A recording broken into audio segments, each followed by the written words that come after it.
अस्सलाम वालेकुम व्यूअर्स। आज की इस वीडियो में हम आपको बताने वाले हैं कि बुत परस्ती का आगाज़ कब और किस दौर से हुआ और किसने इन सब लोगों को शिर्क में मुब्तला किया। हज़रत इब्न अब्बास रज़ी अल्लाह तआला अन्हु बयान करते हैं कि हज़रत आदम अलैहिस्सलाम और हज़रत नूह अलैहिस्सलाम के दरमियान 10 करन थे और वो सब के सब इस्लाम पर थे। इसमें उनका कहने का मतलब ये है कि हज़रत आदम अलैहिस्सलाम और नूह अलैहिस्सलाम के दरमियान 10 ज़मानों का फ़ासला था और वो सब के सब इस्लाम पर थे और वो नेक लोग थे। और ये रिवायत बुखारी में भी है और ये बयान भी हो चुका है कि करन से मुराद एक ज़माने के लोग हैं या इससे मुद्दत और ज़माना मुराद है।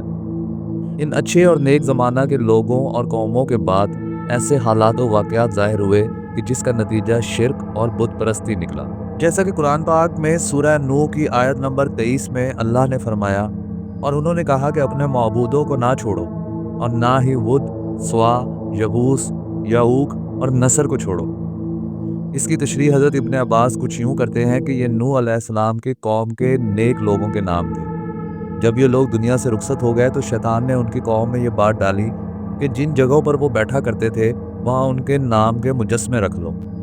जब ये मुजस्मे बनाने वाले भी इस दुनिया से चले गए और इल्म थोड़ा और उठ गया तो इन बुतों और मुजस्मों की पूजा पाठ शुरू हो गई। तो इब्न अब्बास और फरमाते हैं कि कौम नूह वाले बुत परस्त बाद में अरब के अंदर फैल गए। इब्न जरीर अपनी तफसीर में फरमाते हैं कि ये हज़रत आदम अलैहिस्सलाम और नूह अलैहिस्सलाम के दरमियानी ज़माने के नेक लोग थे और इनके बहुत से मोतकदीन और पैरोकार थे।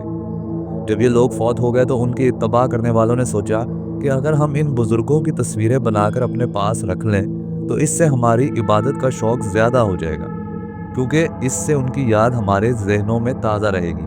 तो ये सोचकर उन्होंने इन नेक लोगों की तस्वीरें बना ली। फिर जब ये फौत हुए तो उनके बाद वाले लोगों के पास इब्लीस आया और कहने लगा कि तुमसे पहले लोग इनकी इबादत किया करते थे और इसी वजह से इन पर बारिश बरसती रहती थी। तो इब्लीस के कहने पर इन बाद वाले लोगों ने भी उनकी इबादत शुरू कर दी। हज़रत उर्वा बिन ज़ुबैर रज़ी अल्लाह तआला अन्हु फरमाते हैं कि वुद, यगूस, यऊक, नसर हज़रत आदम अलैहिस्सलाम की औलाद थे और वुद उन सबसे बड़ा था और ज़्यादा नेकोकार था। अबू जाफ़र बाकिर फरमाते हैं कि वुद एक नेक और सालेह आदमी था और लोग उनसे मोहब्बत करते थे। उसकी वफ़ात के बाद लोग उसकी कब्र पर झुक पड़े और वहाँ गिरियाज़ारी शुरू कर दी। जब इब्लीस ने उन लोगों के गम और परेशानी का ये हाल देखा तो इंसानी शक्ल सूरत में उनके सामने आकर कहने लगा कि तुम उस शख्स पर इतनी आज़ारी कर रहे हो, क्या मैं तुम्हें उस जैसी एक तस्वीर ना बना दूँ? वो तुम्हारी मजलिस में रहेगी और उस तस्वीर की वजह से उसकी याद तुम्हारे ज़हनों में ताज़ा रहेगी। लोगों ने कहा, हाँ ठीक है। तो इब्लीस ने उनको एक तस्वीर बना दी और इस तस्वीर को उन लोगों ने अपनी मजलिस में रख दिया और उसकी याद में मशगूल रहे।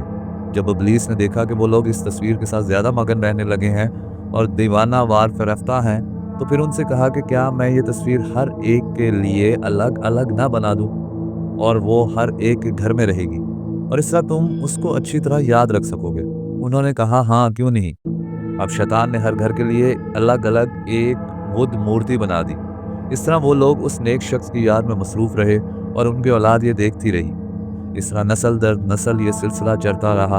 आखिरकार उनकी याद का सिलसिला ख़त्म हुआ और उनकी औलाद की औलाद ने बुत की परस्तिश शुरू कर दी। तो सबसे पहले अल्लाह के सिवा बुत की परस्तिश की गई। इसी तरह जब ज़मीन में फ़साद फैल गया और हर तरफ बुतों की पूजा आम हो गई तो अल्लाह ताला ने अपने बंदे नूह को रसूल बनाकर भेजा ताकि वो एक अल्लाह की इबादत की तरफ लोगों को बुलाए और गैर अल्लाह की इबादत से रोके।